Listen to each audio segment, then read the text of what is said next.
శ్రీమాత్రే నమ జయ గురు దత్తాత్రేయ నమ ఓం గంగణపతే నమ యా దేవి సర్వభూతేషు మాతృపేణ సంస్థిత నమస్తస్తే నమస్తస్తే నమస్తస్తే నమో నమ క్లీం మహాకాళికాయ నమో నమ క్లీం కృష్ణాయ గోవిందాయ గోపీజనవల్లభాయ శ్రీకృష్ణ పరబ్రహ్మణే పరంజ్యోతిషే నమో నమ ఓం నమ శివాయ శివాయ గురువే నమ అరుణాచలేశ్వరాయ నమో నమ జయ గురు దత్తాత్రేయ నమ ఐం సరస్వత్యై నమో నమ వాగ్దేవ్యై నమో నమ మాతృభ్యో పితృభ్యో ఋషిభ్యో నమో నమ యూట్యూబ్ ప్రేక్షకులందరికీ కూడా నమస్కారం అండి. నేను పాలపర్తి గురునాథ శర్మ.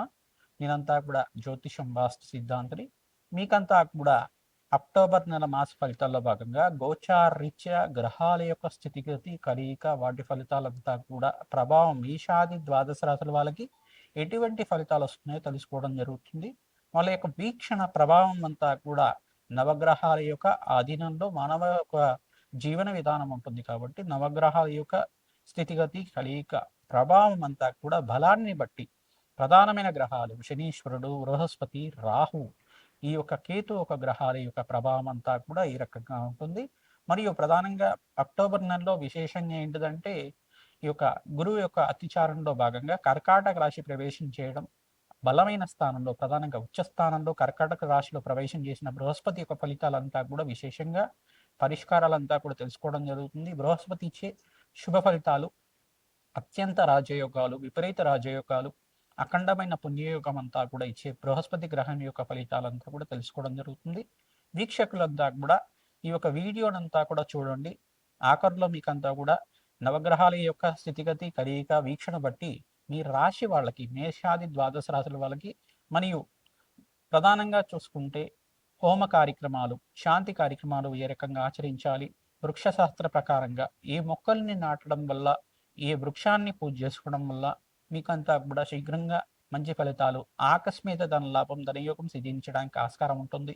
ప్రధానంగా వివాహాది శుభకార్యాలు కలగాలంటే ఎటువంటి పరిష్కారాలు జరగాలి, మరియు వ్యాపారంలో అభివృద్ధి కలగాలంటే ఎటువంటి పరిష్కారాలు ఆచరించాలి, మేషాది ద్వాదశ రాశుల వాళ్ళకి పరిష్కారం కూడా చెప్పడం జరుగుతుంది. మీరంతా కూడా ఈ యొక్క వీక్షకులంతా కూడా పరిష్కారాలంతా కూడా నోట్ చేసుకొని మీరంతా కూడా పరిష్కారాలు పాటిస్తే గనక శీఘ్రాతి శీఘ్రంగా అత్యంత శుభ ఫలితాలు రావడానికి ఆస్కారం ఉంటుంది. ప్రతినిత్యం కూడా అమ్మవారి ఆరాధన చేయండి. శ్రీమాత్రే నమః, శ్రీమాత్రే నమః, శ్రీమాత్రే నమః నామాన్ని ప్రతినిత్యం కూడా జపాన్ని ఆచరించండి. ప్రతినిత్యం కూడా జపాన్ని ఆచరించడం వల్ల ఆశ్వేత మాసంలో అఖండ పుణ్య ఫలితాలు రావడానికి ఆస్కారం ఉంటుంది. అమ్మవారి ఆరాధన, కుంకుమార్చన విధానం ఈ యొక్క అక్టోబర్ నెలలో ఆశ్వేజ మాసంలో ఆరాధన చేయడం వల్ల అఖండ పుణ్య ఫలితాలు రావడానికి ఆస్కారం ఉంటుంది. జగన్మాత అనుగ్రహం వల్ల అందరికి కూడా అష్టైశ్వర్య భోగభాగ్యాలు లభించాలని చెప్పేసి ఆశీర్వాదం చేస్తున్నాం. అత్యంత రాజయోగం సిద్ధించాలని చెప్పి ఆశీర్వాదం చేస్తూ ఈ యొక్క మేషాది ద్వాదశ రాశుల ఫలితాలంతా కూడా బృహస్పతి యొక్క మార్పు, అతిచారంలో మార్పు, ఉచ్చస్థానంలో మార్పు, కర్కాటక రాశిలో ప్రవేశం చేయడం వల్ల అక్టోబర్ ఫలితాలు ఈ యొక్క వివిధ గ్రహాల యొక్క స్థితిగతి కలయిక అంతా కూడా తెలుసుకోవడం జరుగుతుంది. వ్యాపారంలో అభివృద్ధి కలగాలంటే ఎటువంటి పరిష్కారాలు చేయాలో తెలుసుకోవడం జరుగుతుంది. శ్రీమాత్రే నమః. ధనుస్సు రాశి జాతకులకి గోచారరీత్యా అక్టోబర్ నెల మాస ఫలితాల్లో భాగంగా అక్టోబర్ 18, 19 తారీఖులు అంతా కూడా బృహస్పతి అతిచారంలో భాగంగా కర్కాటక రాశిలో ప్రవేశం చేస్తున్నారు. కర్కాటక రాశిలో ప్రవేశం చేసిన రాశ్యాధిపతి బృహస్పతి అంతా కూడా ధనుస్సు రాశి వాళ్ళకి అఖండమైన శుభ ఫలితాలు ఇచ్చే విధంగా మారబోతున్నారు. కావున ప్రధానంగా శనీశ్వరుడి యొక్క వీక్షణ అంతా కూడా ధనుస్సు రాశి మీద పడుతుంది. బృహస్పతి యొక్క వీక్షణ అంతా కూడా ప్రధానంగా చూసుకుంటే వృశ్చిక రాశి మీద పడుతుంది, సప్తమ స్థానం మీద పడుతుంది. ప్రధానంగా చూసుకుంటే ఈ యొక్క ఫలితాలంతా కూడా ఎటువంటి ఫలితాలంతా కూడా ఇవ్వబోతున్నారని తెలుసుకోవడం జరుగుతుంది. కర్కాటక రాశిలో ప్రవేశం చేసిన బృహస్పతి సంచారం అంతా కూడా అఖండమైన శుభ ఫలితాలు ఇచ్చే విధంగా ఉచ్చస్థానంలో సంచారం చేస్తున్నారు. కావున వివాహాది శుభకార్యాలు జరగడానికి ఆస్కారం ఉంటుంది. ఆకస్మిక ధనలాభం, ధనయోగం సిద్ధించడానికి ఆస్కారం ఉంటుంది. అష్టమ స్థానంలో సంచారం అంతా కూడా విపరీత రాజయోగాన్ని, ఆకస్మికంగా మీకంతా కూడా లాభాలు గణించడానికి, రాజయోగం ఇచ్చే విధంగా మారడానికి ఆస్కారం ఉంటుంది. ప్రధానంగా శ్రమ అధికంగా ఉంటుంది. శ్రమతో కూడిన సంపాదన పెరుగుతూ ఉంటుంది. వ్యాపారంలో లాభాలు గణించడానికి ఆస్కారం ఉంటుంది. నూతన వ్యాపారాలంతా కూడా పెట్టుబడి పెట్టుకోవడానికి ఆస్కారం ఉంటుంది. ఐటీ రంగంలో వాళ్ళకి మంచి ఆఫర్ సిద్ధించడానికి ఆస్కారం ఉంటుంది. ఈ యొక్క వివిధ వ్యాపార రంగాల్లో వాళ్ళు ఆక్వా బిజినెస్ చేసేవాళ్ళు కానీ, ప్రధానంగా చూసుకుంటే టెక్స్టైల్ రంగంలో వాళ్ళు కానీ, ప్రధానంగా మల్టీమీడియా రంగంలో వాళ్ళు కానీ మంచి ఆఫర్ సిద్ధించడానికి ఆస్కారం ఉంటుంది. ఈ యొక్క రంగంలో వాళ్ళు ప్రధానంగా ఎవరైతే కనుక సినీ సినీ ఈ యొక్క ఫీల్డ్లో ఉండేవాళ్ళు ప్రధానంగా చూసుకుంటే ఫిలిం ఇండస్ట్రీలో ఉండే వాళ్ళంతా కూడా మీకంతా కూడా మంచి ఆఫర్ సిద్ధించడానికి ఆస్కారం ఉంటుంది. సినిమా రంగంలో ఉండే వాళ్ళకు కూడా ప్రతినిత్యం కూడా రాజశ్యామల యజ్ఞాధికృతలు ఆచరించుకోవడం వల్ల అఖండమైన శుభ ఫలితాలు పొందుతుంటారు. కావున ఈ ఫలితాలంతా కూడా లాభాలు గణించడానికి ఆస్కారం ఉంటుంది. ప్రతినిత్యం కూడా దత్తాత్రేయ నామస్మరణాన్ని ఆచరించండి. దత్తాత్రేయాయ స్మరణ మాత్రేన సంతుష్టాయ నమః నామాన్ని జపాన్ని ఆచరించడం వల్ల అఖండమైన శుభ ఫలితాలు పొందడానికి ఆస్కారం ఉంటుంది. రావి మొక్కనంతా కూడా దేవాలయ ప్రాంగణంలో అంతా కూడా నాటుతూ ఉండడం, దేవాలయ ప్రాంగణంలో ఎక్కడైతే రావి మొక్క లేదో, రావి చెట్టు లేదో అక్కడ చూసుకొనేసి దేవాలయ ప్రాంగణంలో ఆ దేవాలయంలో కమిటీ మెంబర్లు కానీ ఈ యొక్క అర్చకుడిని కానీ అక్కడ ప్రధాన అర్చకుడిని కానీ పర్మిషన్ తీసుకొని రావి మొక్కని నాటడం, దాన్ని సంరక్షించడం వల్ల మీకు మంచి ఫలితాలు పొందడానికి, వంశాభివృద్ధి కలగడానికి ఆస్కారం ఉంటుంది. మీ దగ్గరలో ఉండే దేవాలయంలో 5 మొక్కల్ని నాటడం, ప్రధానంగా చూసుకుంటే రావి మొక్క కానీ, ఔదంబర వృక్షం అనేది మేడి చెట్టు అయినా కానీ, అరటి మొక్కనైనా కానీ, ప్రధానంగా జమ్మి చెట్టు షమి వృక్షమైనా కానీ, ఈ 5 మొక్కల్ని దేవాలయ ప్రాంగణంలో తరచూ నాడుతూ ఉండాలి. ఎవరైతే గనక నాటుతూ ఉంటారో, నాటడం వల్ల దాన్ని పెంచి పోషించడం వల్ల అంతా కూడా మీకు మంచి ఫలితాలు పొందుతారు. విపరీత రాజయోగం సిద్ధిస్తుంది. అదృష్టి యోగం కలిసి వస్తుంది. జన్మాంతరమైన మహాపాతకాలు నివారణ అవుతాయి. జ్ఞాత అజ్ఞాత కృత తెలిసి గాని తెలియకుండా గాని చేసుకున్న దుష్కర్మలంతా కూడా నివారణ కలుగుతుంది. వివాహాది శుభకార్యాలు జరగడానికి ఆస్కారం ఉంటుంది. గోమాత సేవ చేస్తూ ఉండాలి. ఉలవలు, శనగలు, బొబ్బర్లు అంతా కూడా నానబెట్టి గోమాత సేవ చేస్తూ ఉంటే గనక ఈ నానబెట్టిన వస్తువులన్నీ కూడా ఉలవలు, శనగలు, బొబ్బర్లన్నీ కూడా గోమాతకు సమర్పిస్తూ ఉండడం తద్వారా రాజయోగం సిద్ధిస్తుంది. విపరీత రాజయోగానికి కారణమవుతారు. రాష్ట్రాధిపతి ఉచ్చ స్థానంలో సంచారం చేయడం వల్ల విపరీత రాజయోగం సిద్ధించడానికి ఆస్కారం ఉంటుంది. మీ మాటకు సంఘంలో గౌరవం పెరుగుతుంది. మంచి పదవులు లభించడానికి, సంఘంలో మంచి ఉన్నతమైన స్థాయినంతా కూడా అధిరోహించడానికి ఆస్కారం ఉంటుంది. విందు వినోదాల్లో పాల్గొంటారు. ప్రధానంగా పుణ్య కార్యక్రమాల్లో యజ్ఞాధికృతలో పాల్గొనడం కానీ, పుణ్యక్షేత్ర దర్శనాల్లో పాల్గొనడం కానీ జరుగుతూ ఉంటుంది. దూర ప్రయాణాలు చేస్తూ ఉంటారు. తద్వారా మీకు అంతా కూడా లాభాలు గణించడానికి ఆస్కారం ఉంటుంది. అందరూ కూడా అన్నదానం చేయడం వల్ల మంచి ఫలితాలు పొందుతారు. శ్రీమాత్రే. అక్టోబర్ నెలలో ప్రధానంగా మనకంతా కూడా చూసుకుంటే ఈ యొక్క దేవీ శరణవరాత్రులంతా కూడా ప్రధానంగా మీకు అంతా కూడా విశేషంగా శుభ ఫలితాలు ఇచ్చే విధంగా ఉంటాయి. కావున ప్రధానంగా ఈ యొక్క సెప్టెంబర్ 22వ తారీఖు నుంచి మనకంతా కూడా దేవీ శరణవరాత్రులంతా కూడా ప్రారంభమవుతున్నాయి.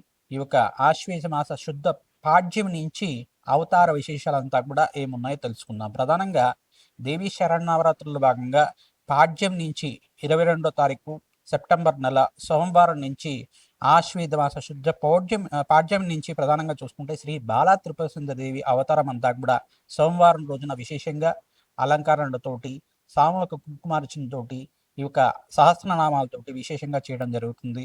మరియు అమ్మవారికి 2వ అవతారంగా 23వ తారీఖు మంగళవారం రోజున గాయత్రీదేవి అవతారం, శ్రీ గాయత్రీదేవి అవతారంతో విశేషంగా పూజ చేయడం జరుగుతుంది.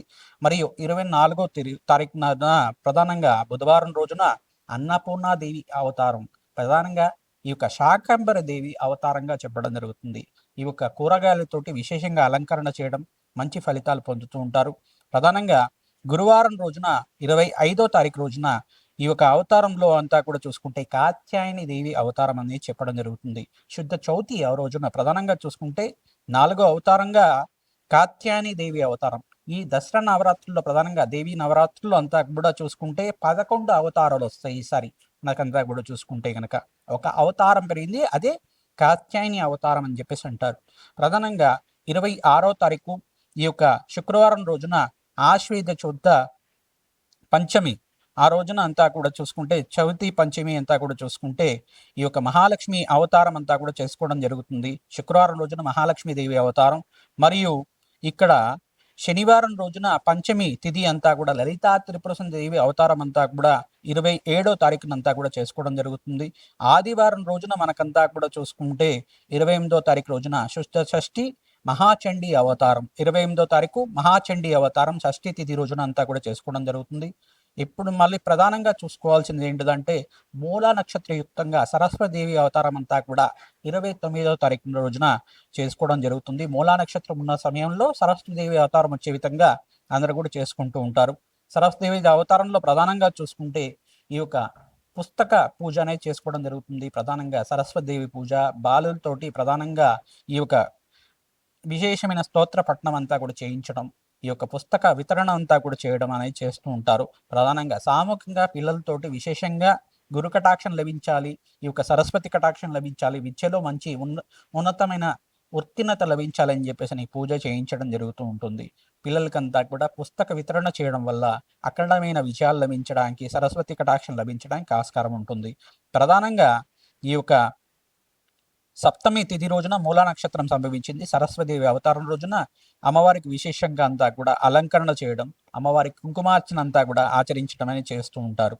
ప్రధానంగా మంగళవారం రోజున అంతా కూడా శుద్ధ అష్టమి, దుర్గాష్టమి అంతా కూడా ఈ యొక్క 30 తారీఖు రోజున అంతా కూడా సంభవించింది. దుర్గాదేవి అవతార రూపంలో అంతా కూడా అష్టమి తిథి రోజున అంతా కూడా చేస్తూ ఉంటారు.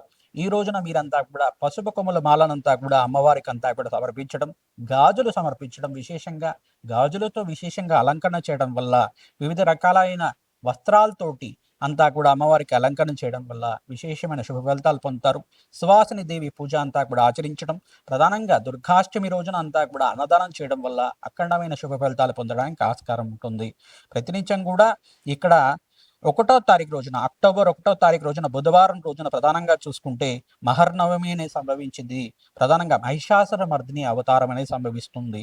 ఆ రోజునంతా కూడా ప్రధానంగా వీరంతా కూడా మహిషాసుర మర్దిని అవతారం రోజున విశేషంగా యజ్ఞాతి కృతులు ఆచరించుకోవడం, అఖండమైన శుభ ఫలితాలు పొందడానికి ఆస్కారం ఉంటుంది. ప్రధానంగా సామూహిక కుంకుమార్చనలో భాగంగా ప్రతినిత్యం కూడా ఈ యొక్క పసుపు కొమ్ముల మాలకు కానీ, విశేషమైన మాలలంతా కూడా తామర పూలతో అమ్మవారికి విశేషంగా అర్చన విధానం చేసుకోవడం వల్ల, మల్లెపూలతో అర్చన విధానం చేయడం వల్ల, లక్ష కుంకుమార్చన పూజా విధానం చేసుకోవడం వల్ల ఈ యొక్క శ్రీమాత్రే నమః, శ్రీమాత్రే నమః, శ్రీమాత్రే నమః నామాన్ని జపాన్ని ఆచరించడం, సహస్రనామాలు ఏ యొక్క అవతారానికి ఆ సహస్రనామాలతోటి పారాయణం చేసుకోవడం, కుంకుమార్చన అంతా కూడా సామూహిక కుంకుమార్చనలో పాల్గొనడం, దేవాలయ ప్రాంగణంలో కానీ, ఈ యొక్క అమ్మవారి పీఠం పెట్టిన ప్రాంగణంలో కానీ, ఈ మండపాలు పెడుతూ ఉంటారు కమ్యూనిటీలో అంతా కూడా, అపార్ట్మెంట్స్లో కానీ, ఈ యొక్క మీ యొక్క ప్రాంతంలో అంతా కూడా అమ్మవారి నవరాత్రులు పెట్టే దగ్గర అంతా కూడా పాల్గొనండి, అన్నదానం చేయడానికి ప్రయత్నం చేసుకోండి. మీకు అంతా కూడా అమ్మవారి అనుగ్రహం అంతా కూడా లభిస్తుంది. అన్నదానం చేయడానికి ప్రయత్నం చేయండి.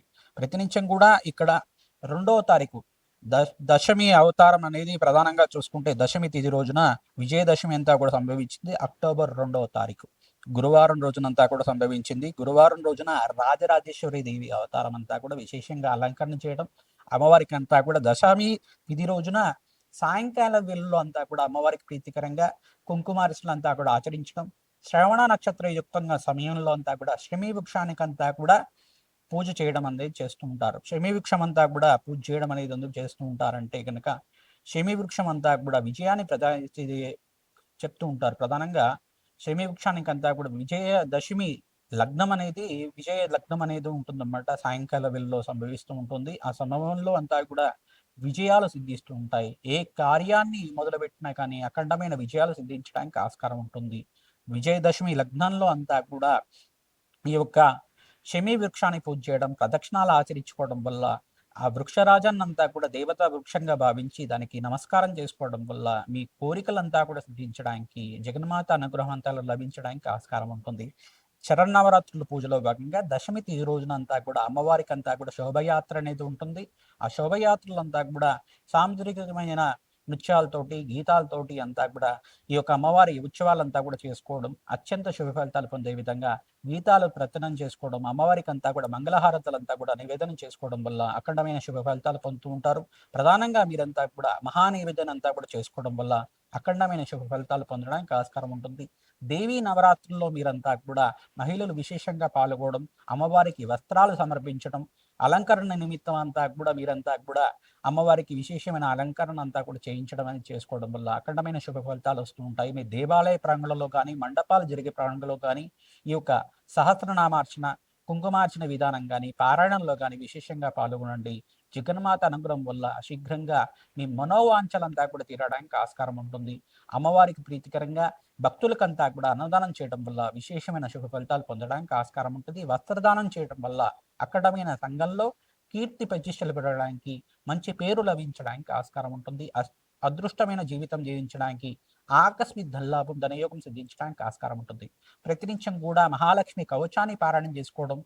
ఇక్కడ చూసుకుంటే ప్రధానంగా వీరంతా కూడా అమ్మవారి ప్రీతికరంగా ఖడ్గమాల స్తోత్రాన్ని ప్రతినిత్యం కూడా పారాయణం చేసుకోవడం వల్ల విశేష లాభాలు గణించడానికి ఆస్కారం ఉంటుంది. విశేషమైన శుభలాభాలు గణించడానికి ఆస్కారం ఉంటుంది. అదృష్ట యోగం సిద్ధిస్తుంది. శ్రీ